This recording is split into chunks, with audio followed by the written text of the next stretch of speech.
Good evening. This is John Milburn for Laws 11059 Statutory Interpretation. This is week 11 of Term 3, 2017. We are very much at the pointy end of the term. Next Monday, the 5th of February, is our examination.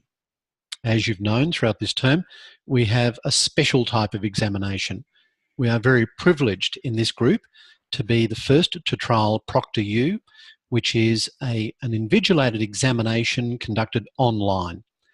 I know that those of you online have all been registering your interest in registering with Proctor U, and many of you have now, I'm being told this afternoon, been successful in organising some times. Behind the scenes, we have had some issues, and Mr. Alan Whitehead is a special guest who has joined us, as is Dr. Alison Payne.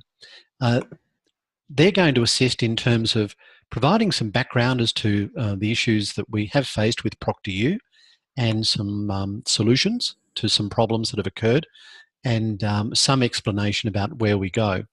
So just by way of further introduction, Dr. Alison Payne is our Manager of Transformation Projects, International and Service Divisions at Central Queensland University. Alison, thank you so much for joining us tonight. Thank you for the invite, John. All right, thank you. And our other special guest is Mr. Alan Whitehead, who is joining us from the United States. It's the small hours of the morning there. And Alan is Regional Vice President of Sales for Proctor U. And Alan is going to just give us some idea of what happened with the Proctor U project as far as this subject is concerned, and the great efforts that he and his organisation have done to overcome that. Now, Alan and Alison, you're welcome to stay for as long as you like in tonight's session, but I suspect that you may want to leave after you've explained the process and your involvement, but that's entirely up to you. So, Alan, if I may hand it over to you now. The students are very keen to know all about Proctor U, what's involved in the pre-examination process, and what's involved in the actual exam process. Thank you. Okay, thank you, John. I appreciate the introduction, and thanks everyone for your patience as we got everything ready for you to register. We did have, as John was saying, just a slight kink in the works. Basically, we did 1.3 million of these exams, remote invigilated exams last year with the company, and we had 5 nines of availability, so 99.999% of uptime. We got hit with something from Amazon, basically with next to no notice. They host our database for our scheduling system, the thing that you've been registering in and picking the right times. So basically they forced an upgrade upon us, and it happened to fall almost exactly when John wished to schedule his window for this availability. So that's why some people got in and were able to register for an account but weren't able to choose a time. So we had a global blackout. So the good news is what we've done is we're basically just going to almost skip one part of that registration landing page on the actual day that you do your exam. So you're actually going to have one less click when it comes time to take your exam. So the good news is that the exam has been, again, it's been unlocked by us, so you can see those times. I did hear when I joined that somebody was having trouble finding the university. So probably the best page to go, if you have a few minutes, I'll put this into the chat as well later, but it's proctoru, just the letter u.com/students, and you'll see a link on that page which will basically say register or log in, and you can click register, and that if you haven't registered yet, or even if you have registered but haven't chosen your exam time, you'll be able to do it on there. Use your cqu.edu.au email address. That's going to help us all out.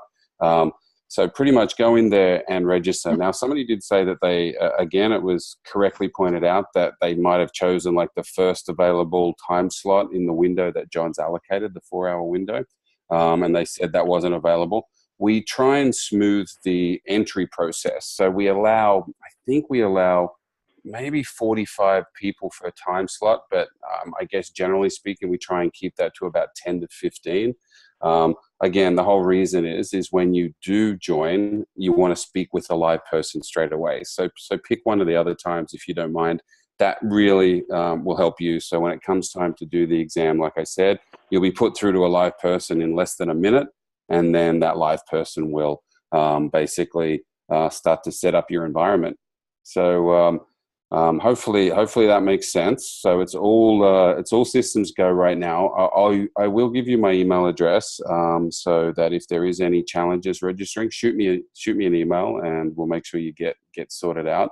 The other thing is my colleagues where we're headquartered. I'm actually in California, and my colleagues are in Alabama, where the company's headquartered. They're a few hours ahead of me, and they're going to do a video of the new process for you guys, and we'll make that available to John and Allison basically by the time you'll wake up tomorrow morning. So we'll have something else ready for you. Also, that page that I suggested that you go to register, that proctoru.com/students, it has something very handy on it called, basically it says test your equipment. If you haven't done that yet, I think it's definitely worthwhile. It'll speed up your entry into the exam on the actual day. It simply just checks if you've, if our systems can connect to yours. There's no firewalls blocking ports or anything like that. And if your browser is up to date, most people fly through that. So something to do in advance if you like. The last thing, if no one's ever done this before, like the actual live invigilation. So how it works is once you get connected to a live proctor, what they're going to do to begin with is verify your identity. That's a really big piece of any online proctoring or invigilation. So the proctor will actually get you to hold up your driver's license or a form of ID. I guess if you don't have your driver's license with you, then your CQU student card, long as it's got a picture of you, that's what we like to get. So we basically will take that a picture of that ID, compare it to the one you used when you registered, make sure it's you, and then they'll start with the next piece. What the proctor will then get you to do is run a piece of software. So they'll basically say, ready to go, click here. And what it will do is give the screen recording capabilities over to that proctor. So what they're going to be doing is recording your screen and recording your webcam throughout this process. Again, the goal is for them to, they keep an eye on things. So they want you to have a quiet environment. They don't want you to be in a place where there's people coming and going, because that's not what we want to do for this exam. We want to keep it in your own office or some quiet space. And then if this never happens, I shouldn't say never, but sometimes it does. If that invigilator sees something, like they hear some extra voices, they'll actually interrupt you. They'll say, is everything okay? We heard some extra voices, all that sort of stuff. And you'll say, no, it's all fine. It was, the dog went past or something like that, whatever it was. And that's all you have to do. They're real people, so you can just talk to them about any challenges or anything that you have. But that's it. It is really a pretty simple process. It'll take a few minutes to get set up, like I said, before you get into the exam. The last thing they get you to do is it's called that environmental scan. So what we do is if you have a removable webcam, ideally you'd pick that up, and they'll say just pan to all four corners of the room. So you can, like, for example, you pick up your laptop or your webcam and you can start to do a room pan. Again, they're checking to make sure that there's nobody else in the room, or this exam, it doesn't really matter, but some, it's closed book, and we check for like Post-it notes and things like that. So they'll do that. And then the very last thing they do is they unlock the exam for you. So they'll connect to your computer and basically type in the password that John's given us to unlock the exam. And then it's over to you. They'll wish you luck, and they'll be there. If you need anything, you can actually click like the live help button, or you can literally put up your hand and say, hey, I've got a question, or can you help me with something? So hopefully that makes sense. I'm sure there's some questions. Would anybody like to ask me anything? Yeah, I'd like to ask a question, if that's okay. Sure, David. You were saying I've registered and put myself up for the first exam period, which I believe is 4 o'clock, if that's correct. Okay. And I'm just curious, all these steps that you're saying that has to happen before we begin the exam, does that mean we have to actually log in, half an hour before to give, or this actually starts at 4 o'clock? So if I log in 2 minutes before that, all the steps happen within that 4 p.m. start frame rather than before? No. Great question, David. No, you can actually join. I think we say within 15 minutes. Even around your slot. So just to come in a little earlier. I think on the day, just jump in maybe if you can do it, maybe about 5 to 10 minutes before your slot, and that will make things really easy. Yeah. But, so 5 to 4 will accommodate all that time, and then kicks off after they're happy with your setup. You're exactly right. Yeah. You do have flexibility. If you join, for example, you have a 4 p.m. slot and you join at 4, that's absolutely perfect. So no stress there. There is sort of a bit of a period on either side. Can I ask a question as well? Sure, Deb. When I registered, it gave me a time as Australian Eastern Standard Time, 4 p.m. We're in Queensland. Yes. Okay. There was a Brisbane time, not just an Eastern Standard Time. So I set up in Brisbane Standard Time for Queensland, assuming it takes into account that daylight savings period from the other states in Australia. That's a really good point. Yes, when you register, they want you to pick your time zone. So any of the notifications you get and the times when you finally get through to where you pick your slot, that'll be in the right time zone. Yeah, mine came through as Western time, and I'm in Perth, so it's worked perfectly on my end. So I'd say it's working everywhere. Yeah, it worked for me too, Michael. I was also in WA, so. Is that okay, Deb? Or do you need to maybe go back in when you were using those same credentials you used to register? You might be able to pick a different time zone.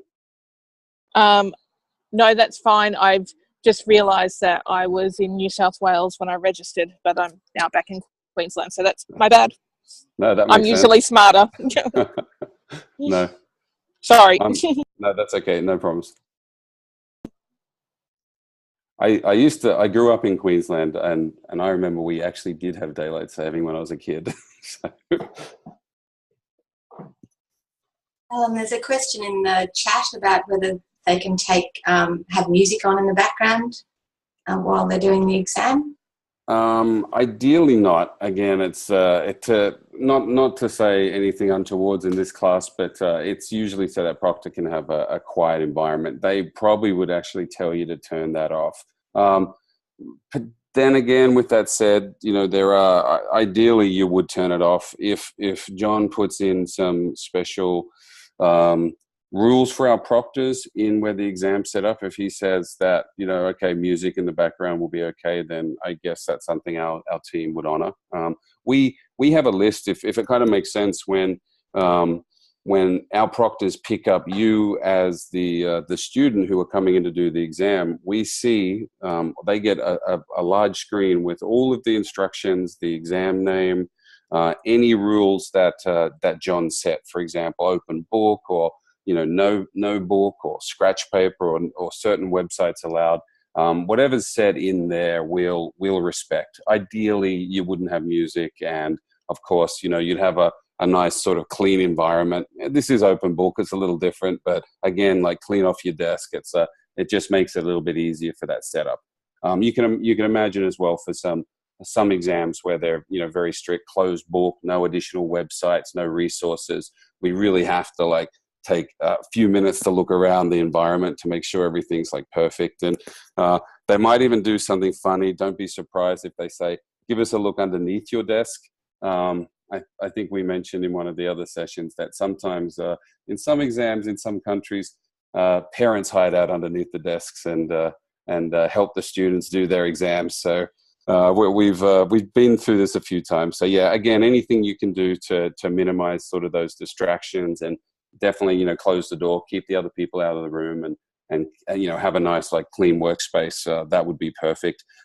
Something that I just remembered is We don't allow dual monitors. That's something that you can probably understand why, because sometimes people can, we'll be looking at one monitor and the student might be off to the side doing something on a second monitor or something like that. Again, that's something we'd ask you again ahead of time. If you could, disconnect the second monitor, that would be, time saving. That would really help everyone. Definitely turn off any sort of instant messaging, any chat like that. If something pops up on the screen, it can, our proctor will see it and they'll ask you straight away, hey, what's going on there? So, like I said, just disconnect any of that sort of stuff and it'll be a really smooth experience. So the examination that we've set, you know the legislation and you know that it's open book. So I expect that as you're completing the task, you'll have at least the legislation up on your screen and you will have the ability to work around the internet, look at the research facilities, look at cases, but you'll have to do that on a single screen, as Alan mentioned. So the people at ProctorU will know that this is completely open book, but it's not an exam where you're allowed to ask others for their input. So you can access material on the internet, but you can't ask others direct advice. Does that make sense?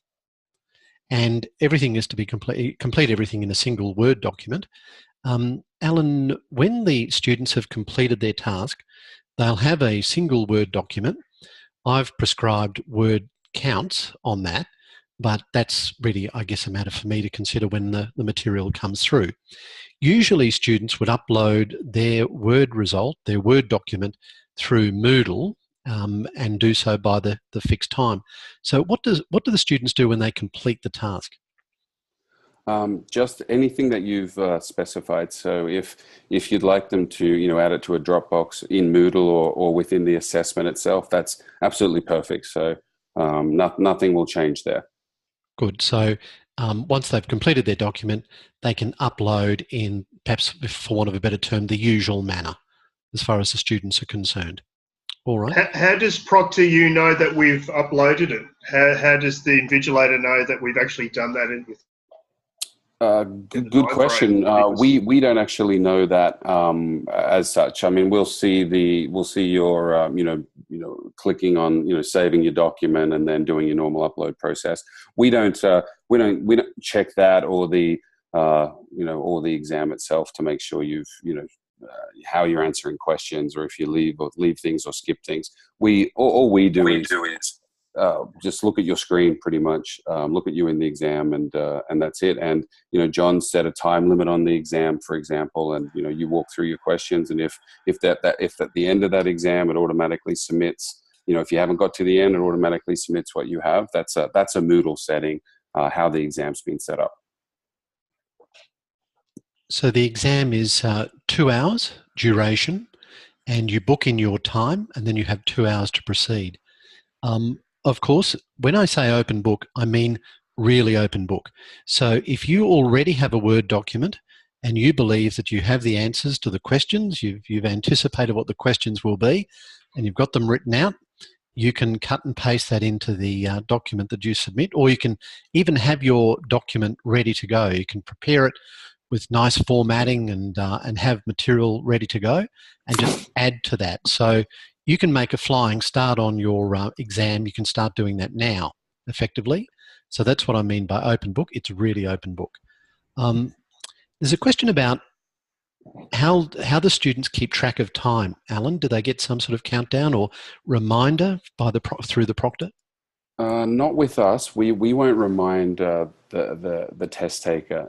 That would be a Moodle thing. And maybe to put Alison on the spot, Alison, if you set a timer on an exam in Moodle, does that sort of run in the top corner or something like that? Yeah, I'm sorry, I don't know, Alan. I'll follow that up tomorrow. Yeah, usually the learning management system, if it's a timed exam, it will actually display somewhere the timer. Our team will basically sit through the whole thing until the exam's submitted. Usually, again, the exam will right at the very end. Usually it displays a countdown timer, and then at the very end it'll submit the exam and say that's done. And at that point, our proctor would notice that and say thanks for your time, kind of thing, and they'll disconnect. And certainly if I was setting the exam, I'd have some form of stopwatch on my desk. I would want to keep track of my own time and ensure that I submit before it hits the 2-hour mark. Don't leave it to the last minute unless you really have to, but ensure, please, that you submit within that 2-hour period.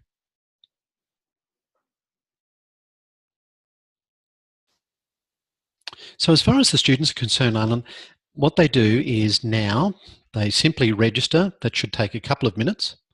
Yep. They book in a time. That should take a couple of minutes. And then, say, 15 minutes before the allocated time, what do they do? That's a great question. This is that slight change in process. You'll receive an email from us, so please make sure you're logged into the same email account that you used to register the account. Again, just for consistency, I'd suggest using your Central Queensland University email address. You'll get a link, and in there, when it's time to go, you simply click that link, and it will take you straight through to the proctor, so the invigilator. So that's a different step. Normally, you'd go back to the same place that you registered, and you'd sign back in again, and you'd see a countdown timer. We're kind of skipping that step. If you go to that register page on the day, you will see a big sign that says, under maintenance for a period of time. So that's the difference. Led into something very good there, John. There is a help at any time. So if you did end up back on that registration page, you'll see maintenance, but you will see a button that says live chat. Our team is prepared, and they understand that this is a slightly different process for you guys, and they actually know that that they're standing by. So if you click on that live chat and identify yourself as a student from CQU, and this is your exam, they'll handhold you through the process to get into the system. Thanks, Alan. Michael asks a very good question. This hadn't occurred to me, but if I was setting the exam, this is what I would do. Michael says, are we allowed to print the exam? So it'll flash up on the screen. I would want to print it so that I can have it in hard copy and therefore save more space on my screens. Is there anything in the ProctorU system that would stop that? Unless you allow that, John, I can make that we can change that setting. Normally we wouldn't because, but we can, of course. But why we do this is to protect the exam integrity. If there's a very large class and this is like an online examination, for example, when students have, big window of time to come in and take the exam, we definitely don't want those exam questions, or the school wouldn't want those exam questions getting out into the wild. So simply put, that's why we monitor the screen and we disconnect the second monitor so things can't be recorded. But if you'd like them to be able to print out that and you don't mind that copy of the exam being, I guess, not to say that anyone would, but there's that chance, I guess, if you print it out. All right. So who amongst you will print the exam print the exam, which is fine. I would do that too. Who would then somehow disclose information about that exam or pass on that exam to a colleague who's setting the ProctorU examination at a later time frame? Who would do that? No? We're getting... All right. So we have to trust you. All right. Because, Alan, implicit in this is, in an ideal world, everyone would start the examination immediately at the same time and finish it at exactly the same time as if they were in an invigilated examination centre. But that is something that really we can't do with the ProctorU, but the advantage is that it provides more flexibility for the students. Do you want to comment upon that? We can totally, that completely makes sense. If you'd like that to be printed out and everything's fine, then that's an allowance that we could set in the exam, and the proctors will look at the notes and they won't. They'll allow that. Good. And that was a good. I'm sorry to interrupt, John. Mary actually made a good comment. Can we take some screenshots? So normally this is where the proctor blocks all that sort of stuff. So that's their job, is to not let you take screenshots and all that in a normal exam. Again, if John says, go right ahead, print out the exam, take the screenshots, then that's something that we could certainly allow. Yeah, like I said before, there is a sort of setting when John adds the exam to our system. He puts in and ticks all the boxes. You'd be surprised at the settings that we have, to make for allowances and stuff like that. I'm sorry, go on. So will there actually be a print function within ProctorU for us to print that off? Is that how you do it, or is it we've just got to do it by a more manual method? Yeah, it would be however Moodle supports it and your course. Yeah, it's nothing special for us. We just look at that Moodle course. We don't touch John's course as such. So that's a good point. I know it's quite uncommon in an LMS, I believe, to be able to print an exam. So yeah, you might only get like one question on a page. That might be it, and you'd have to do it that way. But again, that's how the exam's been set up in Moodle. So yeah, sorry, I can't add much more to that. And the philosophy that I've adopted, which I think Alison is on board with as well, is along these lines. You have the privilege, as I say, of being the first people through for the ProctorU examination. That's great. You can put that on your CV almost. We want it to work, but at the same time, I want to ensure that you are appropriately tested for this unit. So it's a mixture of both. So the reason you've got the sample paper, the legislation you're going to deal with, a single word document, so there's a lot of familiarity, is that we want the system to work well.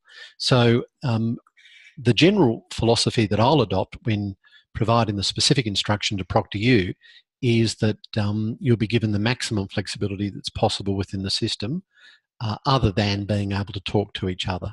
Does that make sense? That's the general philosophy. So hopefully we can work towards that goal.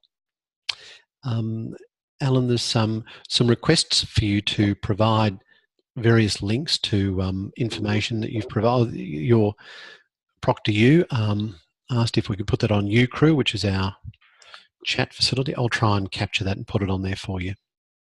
Okay, no problems. I'm just looking back through the notes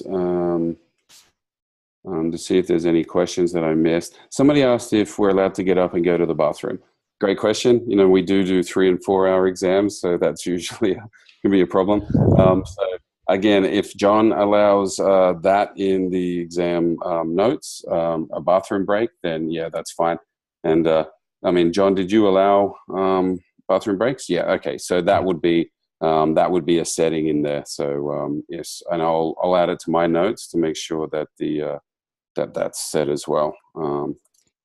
Again, it's kind of funny. Some students have there's many examples where some very conscientious students have gone to the bathroom and said, do you want me to bring my laptop in with me so that you can make sure I'm not cheating? So we don't do that. Just leave your computer and everything's perfectly fine. Thank you. All right, so let's assume that we're doing the exam and something goes wrong. Alan has mentioned the help facility. That brings me now to what Alison and I might be able to do to assist. So if I could perhaps again more formally introduce Dr. Alison Payne, who is driving this project, and in a sense I am just trying to follow as best I can. Alison, if something goes wrong during the exam, what can the students look forward to, do you think? I think we're looking at setting up a Zoom room to come into, so you need to let either John or myself know that something's gone wrong, and John will give you the contact details for that. If that happens, we will go back to ProctorU to work out what's happening. Alan, I think you also, of course, the people in the exam have direct access to the ProctorU Live Proctor as well. So it's possible that you may resolve it with them in the first instance. We'll be available across the night. John and I will make sure one of us is available at all times for you to contact. That's absolutely correct. We'll be we'll be here, and you can at any time during, if you've kicked off everything and the exam's going through, and goodness knows something happens and your computer crashed or something like that, or something, or the exam kicked you out or something, then that's when you'd put up your hand and speak to the proctor. And we have a process where we can get at that proctor will actually get in touch with the people that we've set. I believe we've got John and Alison set in the notes, so they will actually reach out by a phone call or something like that if needed, and just say, "This is what happened. How would you like us to handle it?" So, there's a few steps in the lead up as well. Remember, if you are having trouble registering, then that's definitely something. Shoot me a note in the lead up. That'll be absolutely fine. As long as you don't leave it until the last half an hour or something like that. I know nobody will. So let me know that. And then on the day, if you have any challenges, like I said, where you registered, there'll be a big maintenance sign, but there will be the live chat. So if you're having trouble getting back in on the final day, the final moment, that's what you can click on, and our team's ready for you there. They're making sure it's all, some of our officers are extra staffed up for this, make sure it goes smoothly. Thank you, Alan. And of course, if it can be allowed, I'm happy for people to contact me by telephone, or at least to attempt to contact me by telephone. Next Monday, for example, at 7 o'clock, I'm dealing with Introduction to Law. So I'll be unavailable on that Zoom facility that Alison mentioned. So Alison will set that up from her end. I'll certainly be on that Zoom facility when I can, but otherwise I'll have my telephone. Alan, to what extent does ProctorU allow students to contact, say, me directly, or should communication as much as possible go through the proctor? Yeah, I normally, again, this is a little different, but normally we would definitely prohibit cell phones and stuff like that. That's like a big thing, to stop students from, sharing things and during an exam. So if you wanted them to be able to have that cell phone out and call you, they can. I'd say it's probably not needed. I mean, it's a pretty simple rules that you've put in place where it's open book and all that sort of stuff. And like we said, we do have lots of process internally. They can put up their hand, they can speak to the proctor, and the proctor will get in touch with you, John and Alison, to kind of resolve it. I mean, we do some really large classes that, again, so you can imagine it wouldn't scale if students directly reached out to their instructors in all cases. But again, I guess it's up to you. I'd kind of say no. I think let's go with the with your normal process. But again, it's up to you. So. No, I agree. All right, so let's make it, if students have a problem, the first port of call should be to contact their proctor, hit the help button through ProctorU, and then if need be, Alison and I would be available either through the proctor or through the Zoom meeting. Alan, how do you feel about Alison and I? That was a plan we came up with today. Well, Alison came up with it, and I thought it was a good idea. Well, that could potentially work. Yeah, on the screen. If you set that allowance, that they can do that. But there was a really good point. Somebody made a point. I just checked there. They're saying I can't do anything with the camera while Zoom is active. Absolutely, that's a really good point. You can only have one like virtual camera or camera at the time. So actually, Zoom probably wouldn't work. Whoever figured that out, they're absolutely right. That is a problem. When we do like webinars, for example, if we use Zoom, it's hard for me to guide somebody through that process of getting registered and doing the recording, because the camera's already in use. So that might not work, John, unless you did just the audio. But then again, I'm wondering if the audio would have a problem because it's being used by the software we have to listen to and communicate with the test taker. So, and I'm imagining the situation is that the student has got to the point where the ProctorU system and process is not working, and that they've actually fallen out of the session and have a serious problem that they need to contact us about, that we may need to deal with at that time. Yeah. So certainly if you are still within the ProctorU session and everything, you're able to continue the exam, and you can contact the live proctor. I mean, basically stay with that as long as you can. and then in the case of that failing to work anymore, come to the Zoom where we'll be. That makes sense. Alan, you probably, having experience in Proctor U, you probably have a very low expectation of it actually failing to that stage. So it's just our extreme backup.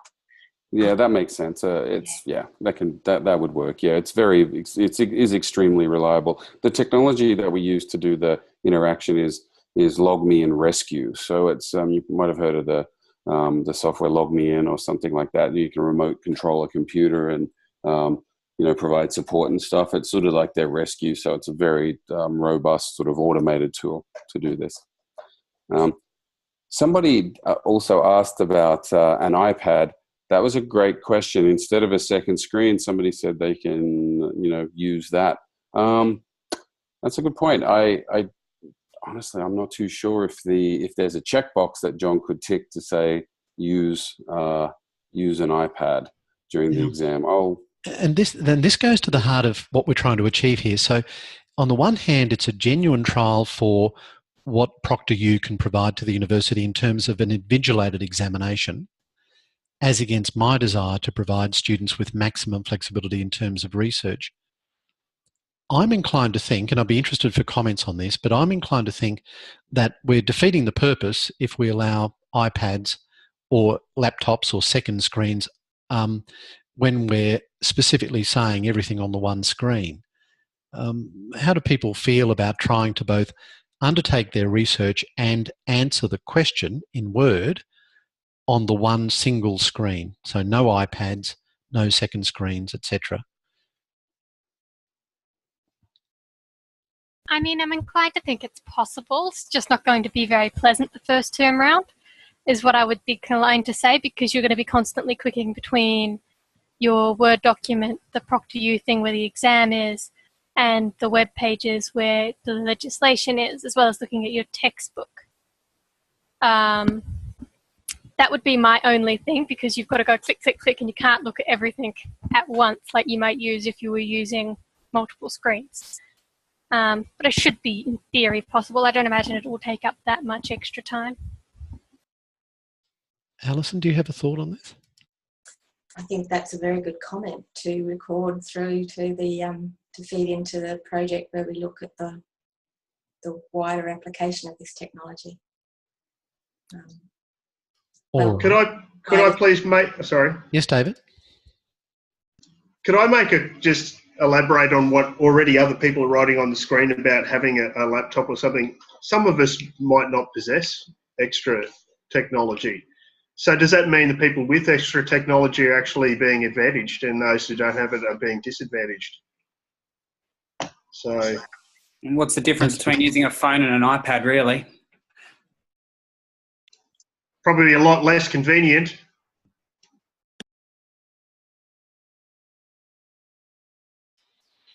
All right. So I guess that's even a question. Sorry to interrupt, John. Did you say that you want? Normally, we get the test takers to put their phone like behind them in a place that we can see them, so they aren't being, getting text messages and disruptions and all that sort of stuff during the exam. Did you say that you wanted to allow the class to have their phones next to them, like when we do that scan? Again, it kind of plays into that second screen piece. So I guess it's up to you. Sorry. Oh, you there, Alan? I thought I'd lost you there for a sec. Just to explain, the only reason that I had initially thought about allowing the students to have a phone was so that they could use that phone to contact me or perhaps Alison if there was a problem. But I'm inclined now to think that if there are problems, we go through the proctor, which means no phone calls to me. I think we discussed that. And the second reason for having a phone or an iPad or a laptop would be as an additional space to do research. I'm inclined not to allow that either. So overall, my inclination is, in that sense, despite my comments about it being broad in terms of flexibility, we restrict phones, iPads, laptops. I am persuaded by what David suggests in terms of the issues of fairness. Now, Jess has raised a really good question, and that is where people use their where they hotspot access the internet via a phone? I guess if it's sort of set up, ahead of time, and you moved your phone, if the test taker, the invigilator will actually say, do you have your phone? Sometimes I actually use your phone to look at the reflection to see if there's post-it notes kind of around the screen. That's sort of one of the techniques that they can do in case, so that the invigilator can see what's around the screen. And then we usually get it put behind you. But again, if that situation arises where I guess your internet drops because of that, then the screen recording's not going to be working. So you're going to have to grab the phone anyway and redo it. So I think the people they're real humans, so they'll be understanding if it did drop and you had to grab the phone again. What they will do as well, maybe for a little bit more background there, they will log some of the some things. So if they did see you grab that phone and whatever and make a change to it, they will actually log to say we saw the student grab their phone, for example, that's just something. Or if somebody runs into the room while you're doing your test, they'll actually say, hey, we noticed that 1 hour and 20 minutes that somebody did come into the room. And at the end of the day, it's then up to normally whoever reviews the exam, like John, for example, he'll get sent a report at the end of it, and he'll be able to click and say, somebody ran into the room or whatever, and he'll click on that spot. He'll then look at the video and say, absolutely no problem, and nothing needs to happen of this. But, again, if that was somebody standing over your shoulder and pointing at the screen and speaking, then John might have an issue with that, for example. All right. Somebody just, Sarah asked if the internet does crash. Again, that's okay. We totally have a process. So when the internet comes back up, again, connect back up to the proctor, like just click on that link, and they actually have a process that happens if it drops out. We'll actually, at that point, if the student completely drops out, we'll actually start to start getting in touch with people at the university. And John's one of those, and we'll actually say, Sarah completely dropped out for 5 minutes or 10 minutes. She's not back on yet. What would you like to do? And in that situation, sometimes, John might even, I'm not going to say this is what you do, John, but sometimes the instructor will actually call that student to make sure everything's okay. And that's a really good point. And we've had situations, we have it quite often actually, where, I hate to say it, then some students might actually get sick during an examination. And there's been times where that workflow has actually helped, get the student the help, that they might have needed or something like that. Very good.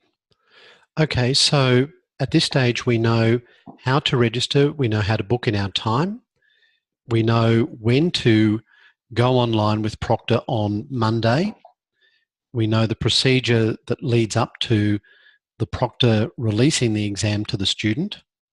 We now know as students what we have to prepare, which is a single Word document. We know what we can access and what we can't access. We know that we don't use phones and iPads and laptops. And we know that once, as a student, we've completed the task, we upload through Moodle in the usual manner. And we make sure that we do that within 2 hours. So we're probably using a stopwatch or some form of timing device independently of what the proctor might have. Is that a fair summary, or have I overstated the position? Just to confirm, so we're not allowed to use phones, but those who need it for Wi-Fi, that's fine, because if we saw them using a phone, it would be seen by the invigilator, so that's okay. Alan, that can work, can't it? If people need their phone for Wi-Fi, no problems? I think so, Great. yeah. Great. Okay, no, that's good. Thank you, David. Alison, is there anything that we've missed? And I really appreciate your time, and Alan, your time. Oh, no problems. Okay, I just want to say to the students, thank you very much for participating in the trial. As ITD, we see many people struggle to get to the right place to do an exam when we ask them to come into a central point to do the exam. They end up in police stations. They end up with people in their houses watching them. There's all sorts of things that happen at CQ in this respect. So trialling this type of product is very important to our entire student base, and we really appreciate any feedback you're able to give us on this process. It won't be perfect. Please let us know what's good and bad about it so that we can feed that into a bigger project in the coming year to look at using this type of product more widely. And just to echo what Alison said, yeah, thanks for going through this, and there is actually a survey component built in at the very end of the exam when it finishes. The last thing that you get on your screen, that will actually be from us. It'll be different to any survey or feedback that CQU asks you to do, but our one's very simple. It's sort of like rate your proctor, and what was your feedback and all that sort of stuff. It kind of helps us improve the service. So if you could spare a minute to tick some boxes there and provide your comments, that would help us. But exactly as Alison said, this does provide a lot of flexibility, this sort of service. And you can start to understand, like, sometimes when we go on about the security and securing the environment, it's all about, accreditation. Like a university has to say that, their classes and degrees are all accredited. So you can start to see why the recording piece. And it's just like, somebody watching you in a more formal exam setting, but you can do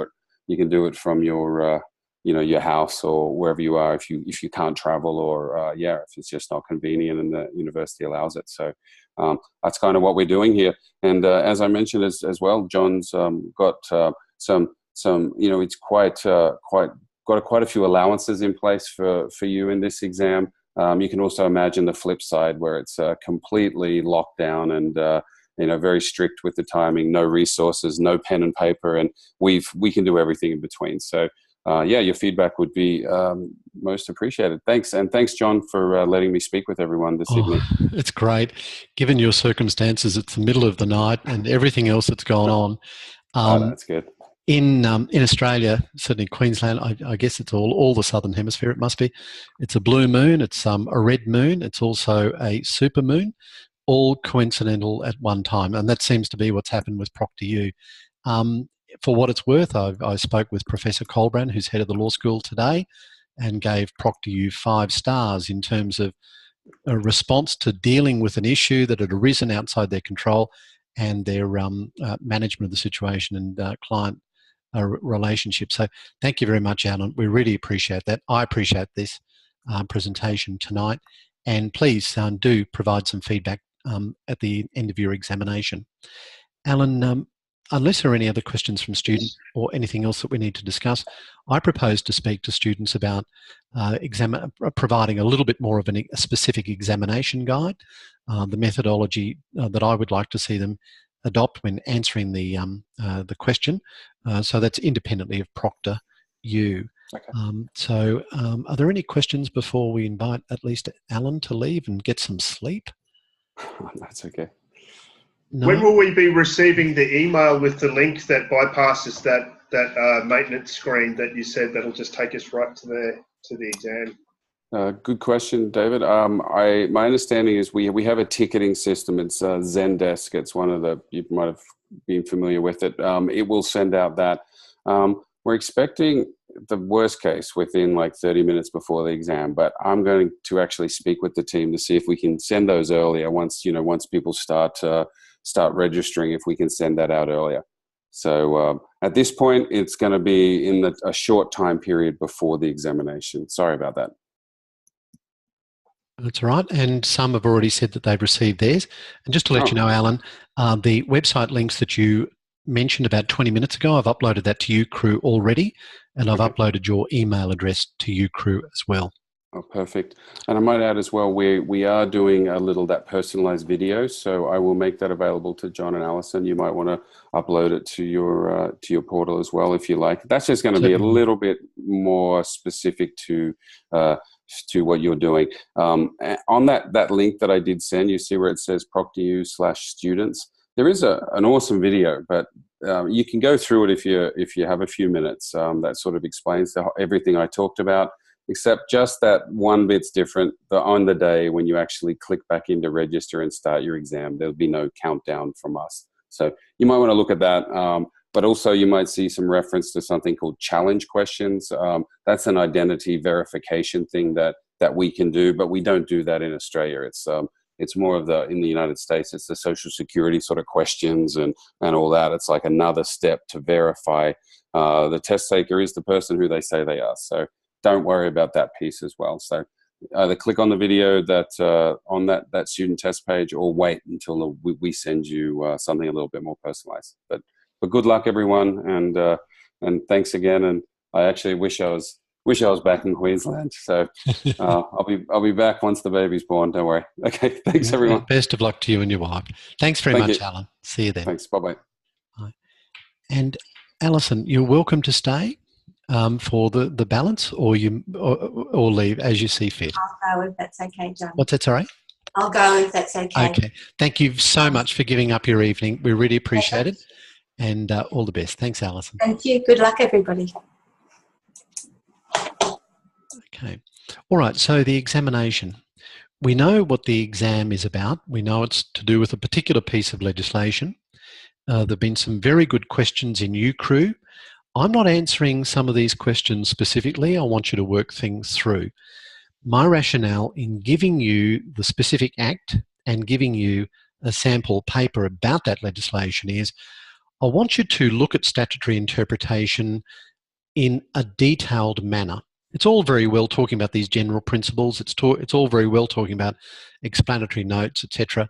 But I think it's a different thing altogether if you actually go into the Act and delve into the detail. So the idea, so in terms of preparation, while there is a general, pretty basic essay question, most of the exam, as you know, will relate to the piece of legislation.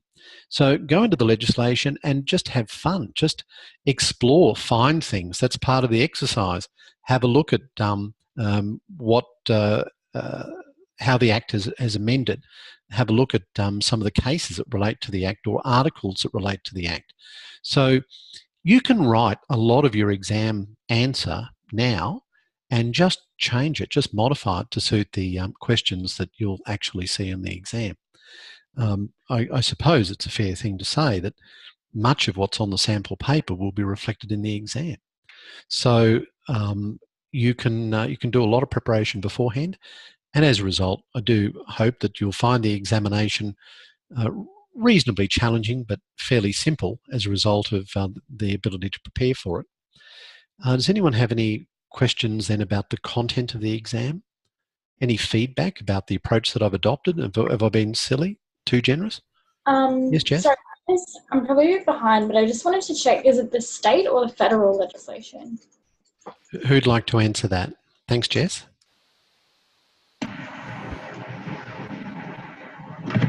Isn't it the state legislation? State, Queensland state, yep. And so, Jess, you know the name of the Act? You know the specific Act? Great. All right, so definitely have a look at that state legislation and have a look at everything associated with that legislation as best you can. That's the overall tip.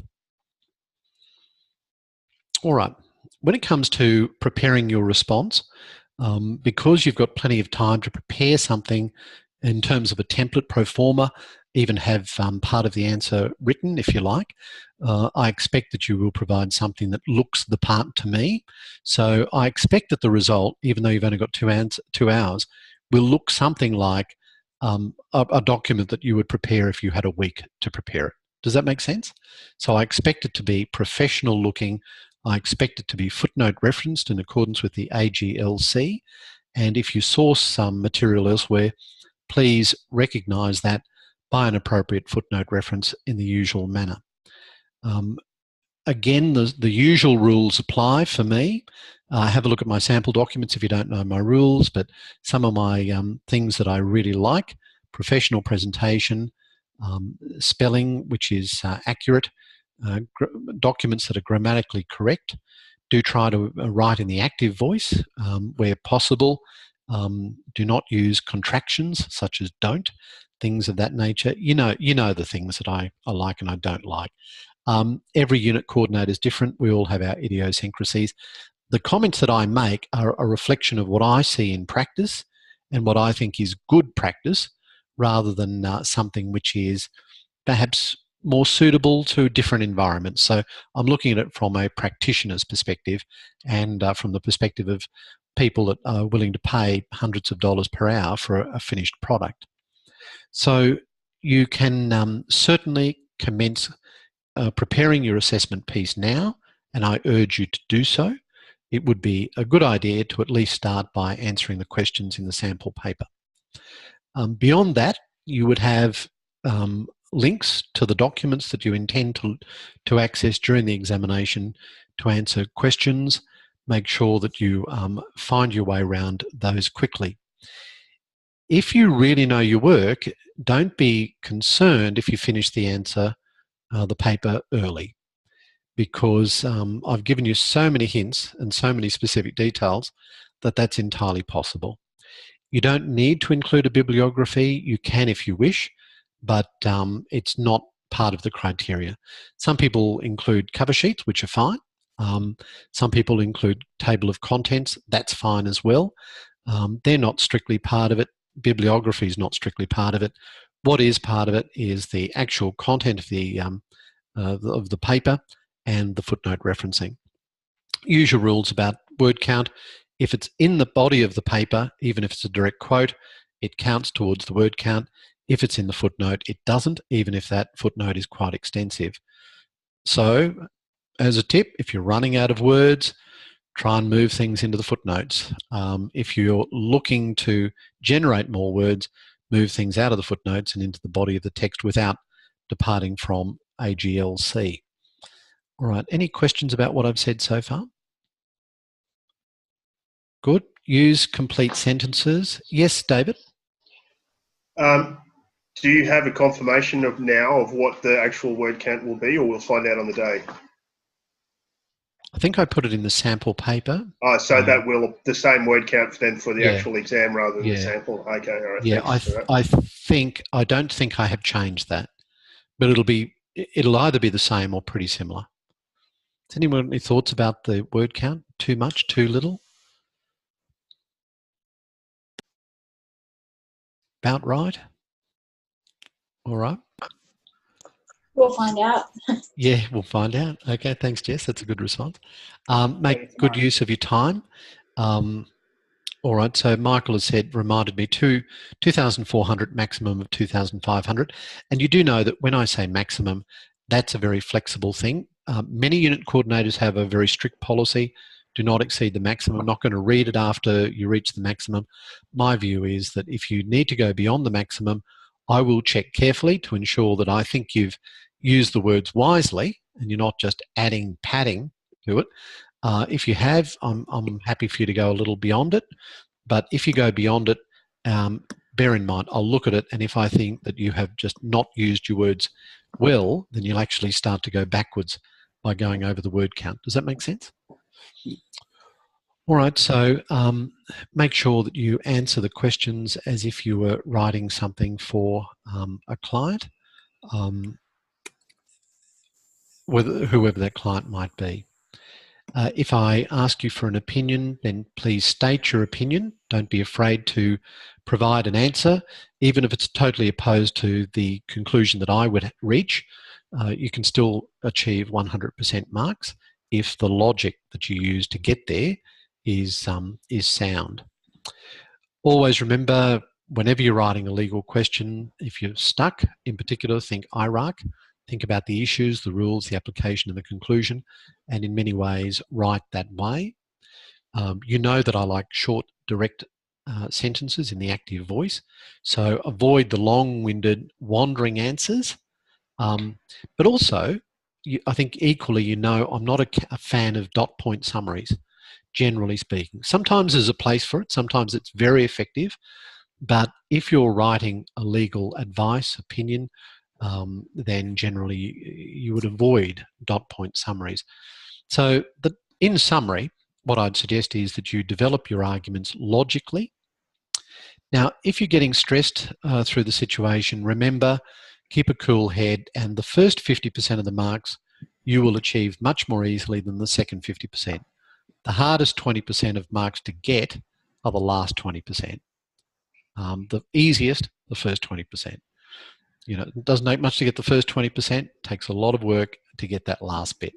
So the real action, often it takes place when I'm marking examinations, trying to determine who's a credit, who's a distinction, and who's a high distinction. So again, write professionally, watch your grammar, watch your punctuation, state your conclusion, argue for it, and don't be afraid to say it. Don't be afraid to make a call. Make sure that you reference your material, and don't be afraid to use case law, legislation, articles, extrinsic materials, whatever you believe is appropriate from a statutory interpretation perspective. Now, just speaking of that, when I'm asking you to comment on specific legislation, it's very hard to just limit it to statutory interpretation. I guess it's such a broad area, but the main focus, of course, is statutory interpretation. That's what I'm really looking for. So as much that you can introduce that relates to your studies about statutory interpretation, the better. So if you can bring in things that may apply that relate to Acts Interpretation Act, or some of the principles that we've discussed, context, purpose, all those sorts of things, bring that in. And if it's even if you just try and work that in if you can, so that I can I can mark this from a statutory interpretation perspective. All right. Gee, you've been patient with me. Thank you very much. You can see that we've had some difficulties behind the scenes, but Proctor, you have worked very hard to rectify that situation. Are there any questions? I'm going to ask a favour, and that is, as people experience difficulties or as they experience success, particularly with the ProctorU process, would you please share that on UCrew as you have been doing? I really appreciate that, and it's a great way of keeping me in the loop.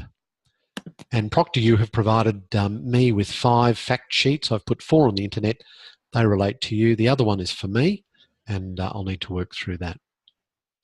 Okay, any questions, comments? Because this will be the end of the unit as far as our group session is concerned. The next contact will be the exam. Jess asks, can we choose the layout of the answer? Yes, of course, as you see fit. So provided it's professional in presentation, whatever you feel is the best. But if you're in doubt, have a look at my sample document as a guideline. The way I've set out the sample document is not the best I've seen. Students often provide something that looks better than what I've prepared. Okay, all good? All right.